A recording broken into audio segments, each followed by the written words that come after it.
Proviamo a immaginare la scena. È una mattina piovosa, siamo in pieno deserto semiarido brasiliano, il famoso Sertão. Un'immagine già di per sé molto forte. Assolutamente. E in mezzo a questo paesaggio ci sono un neuroscienziato e suo padre settantenne, che tra l'altro è un ex senatore. E cosa stanno facendo? Stanno lì con un trattore e una motosega. Non è proprio l'equipaggiamento standard per una ricerca medica, diciamo. Ma infatti, cioè non stanno sgombrando un terreno agricolo per costruire, stanno faticando per sradicare un albero spinoso e raccogliere le sue radici. E lo fanno per estrarre una delle molecole psichedeliche più potenti in assoluto sul nostro pianeta. E il motivo? L'obiettivo finale è forse la parte più incredibile. Esatto. L'obiettivo è curare la depressione clinica moderna. Io sono davvero entusiasta di iniziare questa nostra esplorazione approfondita oggi. E abbiamo un materiale di partenza eccezionale. Sì, ci basiamo su un testo straordinario, un libro intitolato A Ciencia Incantata di Jurema, del giornalista scientifico Marcelo Leite. La nostra missione è, insomma, il focus di questa chiacchierata è capire come sia possibile che un umile albero della caatinga brasiliana, la Jurema preta, possa essere due cose apparentemente opposte. Due mondi che collidono. Precisamente. Da una parte una divinità venerata in rituali indigeni antichissimi e segreti, dall'altra l'oggetto di studio dei laboratori biomedici più all'avanguardia del mondo. È un viaggio che, secondo me, mette in discussione la nostra intera concezione di conoscenza e di medicina. E guarda, se inquadriamo subito la questione nel quadro generale, capiamo che la giurema non è solo una pianta, cioè è un ponte letterale tra la biologia molecolare e secoli di evoluzione sociologica estremamente complessa. Che è una prospettiva pazzesca. Lo è. Non possiamo davvero comprendere il potenziale clinico di questa pianta senza decifrare anche le tattiche e le tecnologie di sopravvivenza culturale che l'hanno protetta nel tempo. Ok, allora partiamo subito dalla parte biomedica. Perché è qui che la neuroscienza fa un vero salto nel vuoto. Torniamo a quel neuroscienziato col trattore di cui parlavo all'inizio. Braulio Barros de Araújo. Esatto, lui, che lavora al progetto DUNAS, all'Istituto del Cervello dell'Università Federale del Rio Grande do Norte. Praticamente stanno estraendo la DMT, la NN-dimetiltriptamina, direttamente dalle radici della giurema. La DMT viene purificata e somministrata a pazienti con depressione resistente ai farmaci, e non in forma di tè, Viene somministrata per inalazione. tramite un vaporizzatore. Esatto. E la cosa affascinante qui, dal punto di vista scientifico, è la divergenza meccanica. L'ayahuasca è un decotto, giusto. Combina la DMT con degli inibitori enzimatici che permettono al principio attivo di sopravvivere allo stomaco. Quindi produce un'esperienza lunghissima. Sì, ore e ore. Spesso con narrazioni visive molto ricche, si rielaborano memorie personali, traumi. Invece il protocollo del progetto DUNAS fa una cosa diversa. Inalando la DMT pura si bypassa completamente il sistema digerente. Arriva subito al cervello. Esattamente. Il risultato è un impatto biochimico fulmineo, devastante in un certo senso. Dura pochissimi minuti. E per far capire bene quanto sia fulmineo questo impatto, il libro riporta l'esperienza diretta dell'autore stesso, che si è offerto volontario per la sperimentazione. Ha ricevuto 2 dosi in ospedale. Un resoconto molto prezioso. Decisamente. Allora, la prima dose è di 30 mg. Lui la descrive come un'esperienza abbastanza morbida. Forme geometriche, colori caldi, una sensazione, diciamo, di galleggiamento, assenza di gravità. Una sorta di distacco controllato, biochimicamente parlando. Sì, un distacco. Ma poi arriva la dose da 100 mg e qui le cose cambiano drasticamente. Il libro la paragona a un decollo su un razzo spaziale, ma non sei seduto dentro, sei aggrappato all'esterno della fusoliera. Un'immagine terrificante. Rende perfettamente l'idea. Parla di una fortissima irritazione ai polmoni, un'ansia che ti schiaccia e, boom, vieni proiettato in questi spazi tridimensionali alieni. La mente finisce confinata in una specie di seminterrato primordiale. Dove l'autore descrive una malinconia assoluta. Esatto, una sensazione straziante di essere denudato di tutto, completamente isolato dall'universo. E qui, insomma, io devo per forza fare la parte dello scettico. Certo, è naturale. Come può un'esperienza così brutale, così estraniante, che per giunta dura solo tra i 10 e i 15 minuti, come può curare la depressione? Meglio di mesi di terapia o di antidepressivi classici presi tutti i giorni. È una domanda cruciale. Per capirlo, dobbiamo guardare un attimo a come funziona la meccanica del cervello depresso. La depressione grave è caratterizzata da una ruminazione inflessibile. Cioè un pensiero fisso che gira a vuoto. Precisamente, un circuito chiuso di pensieri negativi gestito da quella che viene chiamata la rete di default del cervello. Gli antidepressivi classici, tipo gli inibitori della serotonina, cercano di mitigare questi sintomi modificando la chimica a lungo termine. Ma ci mettono settimane a fare effetto. Settimane e spesso il paziente avverte un appiattimento generale delle emozioni. Invece la DMT inalata innesca una massiccia, istantanea neuroplasticità. In pratica inonda il cervello e costringe i neuroni a creare subito nuove connessioni, disattivando temporaneamente quella rigida rete di default. Ok, aspetta, fammi fare un'analogia. È un po' come se la psicoterapia o le lunghe cerimonie di ayahuasca fossero come passare mesi a riordinare manualmente dei file corrotti sul computer. Sì. Fai un riavvio forzato del sistema e riparti con la memoria RAM pulita. È un paragone azzeccatissimo. Quel terrore primordiale, quel seminterrato descritto dall'autore, quella è la frammentazione temporanea dell'ego. Non è che guarisci analizzando razionalmente il trauma in quei 15 minuti. Non ne hai nemmeno il tempo, immagino. Assolutamente no. È lo shock biochimico puro che spezza il solco profondo di quella ruminazione depressiva. E poi c'è un vantaggio clinico enorme da non sottovalutare. La scalabilità. Esatto, un trattamento che dura 15 minuti è infinitamente più gestibile per un sistema sanitario pubblico rispetto a cerimonie lunghe un'intera notte. Chiaro, è molto più pratico. Ma sai, se questo riavvio forzato ci sembra così rivoluzionario per la medicina moderna, c'è un dettaglio storico che è quasi imbarazzante per l'Occidente.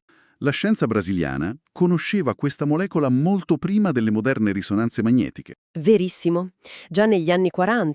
Sì, un chimico del Pernambuco, Osvaldo Gonçalves de Lima, fu il primo al mondo a isolare questo alcaloide proprio dalla radice della jurema e la chiamò nigerina, perché la corteccia del tronco è nerissima. E sai perché lo fece? Fu spinto da un'osservazione antropologica. Aveva visto il popolo indigeno, Pancararu, usare questa pianta in complessi rituali di trance. E qui si solleva un interrogativo logico enorme per chi ci ascolta. La biologia ci dice che la Jurema preta cresce nella Caatinga, giusto? Un bioma noto per siccità brutali e lunghissime. Un ambiente estremo. E nel testo, il dottor Araujo ipotizza che la pianta sintetizzi la DMT come meccanismo di sopravvivenza per difendersi dallo stress ambientale e resistere quando il terreno diventa arido come pietra. Certo, la molecola l'aiuta a non morire di sete. Ma se si è evoluta puramente per questo scopo botanico, in che modo gli esseri umani hanno capito che estrarne le radici e prepararle avrebbe alterato la loro coscienza? Cioè, c'era qualcuno che andava in giro a masticare radici spinose a caso nel deserto. L'incontro tra l'uomo e le proprietà psicoattive delle piante è uno dei grandi misteri della nostra storia. E per capire come la Jurema sia diventata il perno di una religione, dobbiamo allontanarci dal laboratorio. E spostarci fisicamente. Sì, perché i ricercatori non hanno guardato la pianta al microscopio finché non hanno seguito il fumo dei flauti e dei calumè, rituali degli indigeni. Il luogo chiave qui è Alandra, una città nello stato della Paraíba. La Mecca della Jurema. Oggi è considerata proprio così. Il centro di un culto originariamente conosciuto come Catimbó e poi ribattezzato Jurema Sagrada per sfuggire a pesanti pregiudizi sociali. E Alandra non è un posto a caso. È costruita sulle rovine di un antico aldeamento, vero? Sì, Aratagui, un insediamento gesuita creato appositamente per radunare e convertire le popolazioni indigene. Praticamente il palcoscenico perfetto per un gigantesco scontro culturale. Indigeni forzati a convivere con i colonizzatori e, in seguito, con le tradizioni delle popolazioni africane schiavizzate. E da questo calderone emerge una figura storica pazzesca. Maria Doa Cais. Nel libro è descritta quasi come una leggenda, una guaritrice potentissima che ha inventato le cosiddette mese bianche. Ma cosa sono esattamente e perché sono così centrali? Maria Doa Cais è una figura geniale. Ha orchestrato un autentico capolavoro di sopravvivenza culturale. Le mese bianche sono in pratica la fusione dei rituali della Jurema, che tradizionalmente si facevano nei boschi, con l'estetica dello spiritismo kardecista. Che era una roba europea, se non sbaglio. Esatto, una dottrina nata in Francia nell'Ottocento incentrata sulla comunicazione con gli spiriti. In Brasile divenne molto popolare e rispettata, soprattutto tra la classe borghese bianca. E quindi lei cosa fa?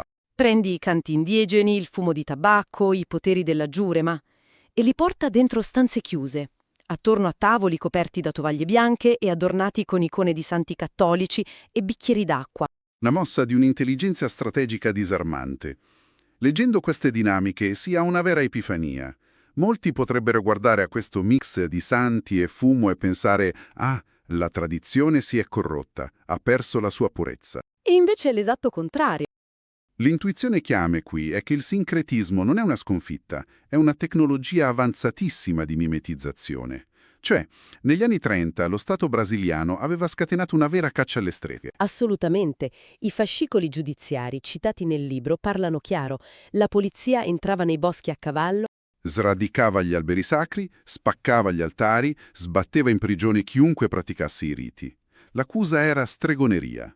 E allora, mettere una statua della Vergine Maria sul tavolo e usare tovaglie bianche era un modo geniale per dire alla polizia: «Ehi, guardate, nessuna stregoneria indigena qui, stiamo solo pregando in modo cristiano». Un trucco magico per rendersi invisibili al potere oppressivo. E il paradosso storico che ne emerge è fortissimo. In che senso? Lo stesso apparato statale che 90 anni fa mandava la polizia a distruggere la Giurema per cancellarla, oggi finanzia le università pubbliche per studiare quella stessa pianta, sperando che salvi la salute mentale della nazione. Incredibile. È la nemesi perfetta. E questa religione, salvata dal mimetismo, oggi ha un altare complesso, la cosiddetta mesa. Sì, la tavola.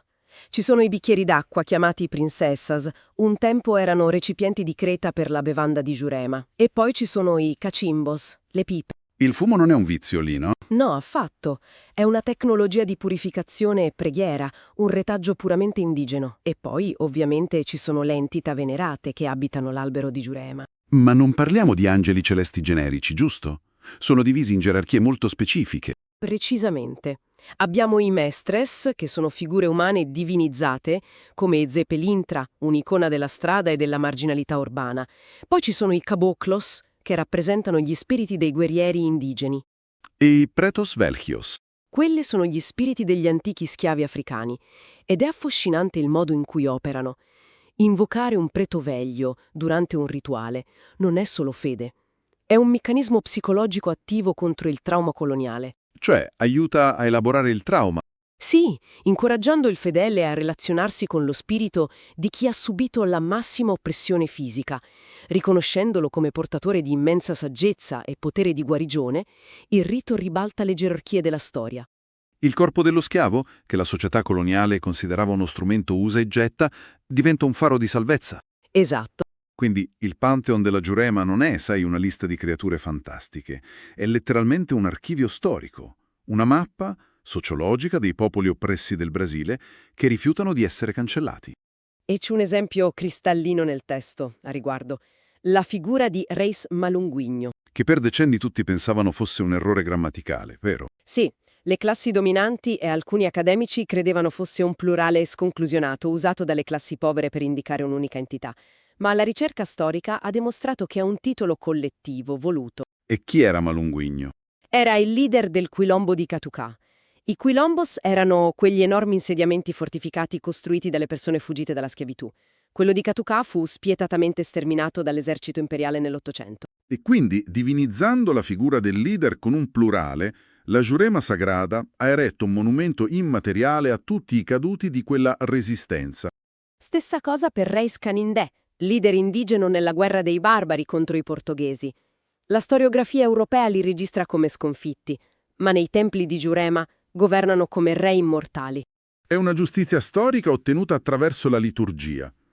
E questo ruolo di custode dell'identità continua ancora oggi. Nel libro si parla del popolo potiguara, per esempio, guidato dal pagè Isaias Guarapira. Che usano la Giurema in un modo molto diverso dal contesto clinico. Già, durante il rituale della luna piena. E sottolineano una cosa fondamentale. La bevanda non è fatta per provocare un'esplosione psichedelica devastante come le dosi mediche. Serve ad aprire un portale. A rinsaldare le connessioni comunitarie, fornisce in un certo senso un giubbotto antiproiettile psicologico contro la dura realtà quotidiana. Ma la storia che colpisce di più, forse, è quella del popolo Fulnion di Aguas Bellas. In tutto l'arido entroterra, circondati per secoli da coloni portoghesi e missionari, loro sono l'unico gruppo ad aver mantenuto viva la propria lingua madre, lo Yaté. Una resistenza linguistica impressionante. E com'è scientificamente e sociologicamente possibile una cosa del genere? La risposta è una sola: il potere inflessibile del segreto. La sopravvivenza della lingua Yaté è legata a un rituale annuale chiamato Urikuri. Un ritiro lunghissimo, da quello che ricordo. 14 intere settimane, più di 3 mesi in cui la comunità si isola completamente nella foresta.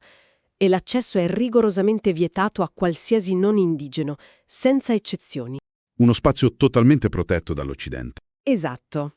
Lì si consuma la giurema, si cantano le canzoni antiche, si insegna lo Yaté ai giovani. L'Urikuri è un filtro colossale che lascia fuori l'oppressione coloniale. E la difendono con una specie di omertà ironica, no? Sì, gli studiosi raccontano che se fai domande a un fulniò sulla giurema, la reazione standard è iniziare a ridere a crepapelle. Fanno battute, cambiano argomento, proteggono la loro esistenza non spiegandosi mai. C'è un'immagine presa dalla botanica che spiega tutto questo perfettamente. Pensiamo alla Jurema preta durante la siccità. Per sopravvivere a mesi senza pioggia, la pianta lascia morire le sue foglie. Esternamente sembra un tronco secco, sconflitto. Come se fosse morta. Esatto, ma in realtà usa quel tempo per tirare tutti i suoi nutrienti e l'energia nelle radici sotterranei, inaccessibili al calore, in attesa della pioggia per esplodere di nuovo. Una metafora perfetta. Le popolazioni del nord-est hanno fatto l'esatta identica cosa. Quando il clima coloniale è diventato invivibile, hanno lasciato morire l'esterno. Si sono vestiti come i coloni, hanno preso nomi portoghesi, ma hanno portato tutti i nutrienti vitali lingua, preghiere, visione del mondo, sottoterra. Nel buio dei rituali come l'Auricuri. E infatti, nel linguaggio di queste comunità, la padronanza di queste radici viene chiamata scienza. Avere scienza lì non significa conoscere la tavola periodica. Certo, non usano i microscopi. Significa saper comunicare con gli spiriti, conoscere le virtù delle erbe e dominare le forze della natura. Ma questo antico ecosistema oggi fa i conti con minacce molto moderne. E qui entra in gioco la cosiddetta changa. Per spiegare a chi non è familiare col termine, la changa è una miscela da fumare creata infondendo cristalli di DMT pura su varie erbe. E sta diventando popolarissima in Occidente. Moltissimo, nei festival musicali, nei ritiri spirituali urbani. Compri l'estratto, fai un tiro dal vaporizzatore, vedi i mandala colorati per 10 minuti e poi torni a lavorare o a ballare. Ed è esattamente su questo punto che emerge una profonda frattura filosofica. Le comunità tradizionali, i veri praticanti, si sentono derubati. Il libro cita il giovane leader religioso Lucas Giuremeiro, che denuncia aspramente questa pratica. Certo, dal loro punto di vista, l'Occidente sta estraendo solo il nucleo chimico di un ecosistema spirituale immenso, buttando via tutto il resto. Si riduce una cultura millenaria a un semplice sballo ricreativo. O a una pillola terapeutica rapida, cancellando la liturgia, il rispetto per gli antenati e il senso di comunità. E questo ci porta al vero cuore del dibattito ontologico sollevato nel libro, il concetto del pensiero pianta. Un concetto non facile per noi occidentali. No, richiede un vero e proprio cambio di paradigma. Nella scienza occidentale la giurema è vista solo come una fabbrica passiva di alcaloidi. Tu estrai il principio attivo e scarti la materia morta. La riduci a un contenitore. Esatto. Ma per le popolazioni indigene la pianta è un soggetto, non un oggetto inanimato. Ha una sua intenzionalità, una sua agenzia. È una pianta maestra. Quindi, in pratica, non sei tu che consumi la pianta per curare te stesso. È la pianta che interagisce con te e ti insegna come guarire. Ma solo se sai ascoltarla all'interno del giusto contesto rituale. Il che solleva un dubbio gigantesco. Se tu separi la molecola dalla pianta, la isoli e la metti in un vaporizzatore ospedaliero, ok, magari spegni il sintomo della depressione oggi, ma non stai forse perdendo tutta quella connessione ecologica e comunitaria che serve a evitare che il malessere torni domani? È un interrogativo centrale. Il riduzionismo biomedico offre sicuramente un trattamento scalabile, che è fondamentale per gestire i grandi numeri della depressione globale. Ma l'approccio integrato della Jurena ci ricorda una cosa vitale, che il trauma non è solo chimica sbilanciata. Mai. Deriva quasi sempre da una disconnessione profonda, dalla società, dalla memoria storica, dalla natura stessa. Ecco, per tirare le fila di tutta questa esplorazione, credo che il messaggio sia potente. La Jurema non è solo un serbatoio di DMT per le neuroscienze e non è neanche solo un reperto folcloristico, È una tecnologia viva. una tecnologia di sopravvivenza che ha letteralmente impedito a intere civiltà di scomparire. E oggi, in un ribaltamento ironico della storia, offre a noi, al mondo secolarizzato, uno strumento per sopravvivere ai nostri demoni interiori. Insomma, la lezione più grande non riguarda solo le proprietà chimiche, ma l'ecosistema in cui avviene la guarigione. In un'epoca dove cerchiamo sempre la pillola magica, la Jurema ci dice che la vera resilienza ha bisogno di ancoraggio sociale e umiltà di fronte alla natura. Nessuna guarigione avviene nel vuoto. E guarda, in chiusura voglio lasciare a chi ci ascolta un ultimo pensiero provocatorio, basato sui dati scientifici del materiale di partenza. Sentiamo. Le ricerche rivelano che il cervello umano, il cervello di tutti noi, produce naturalmente, endogeneticamente, delle piccole tracce di DMT. È un fatto biochimico accertato. Noi siamo abituati a pensare alla coscienza come a una roba nostra, privata, chiusa dentro il nostro cranio.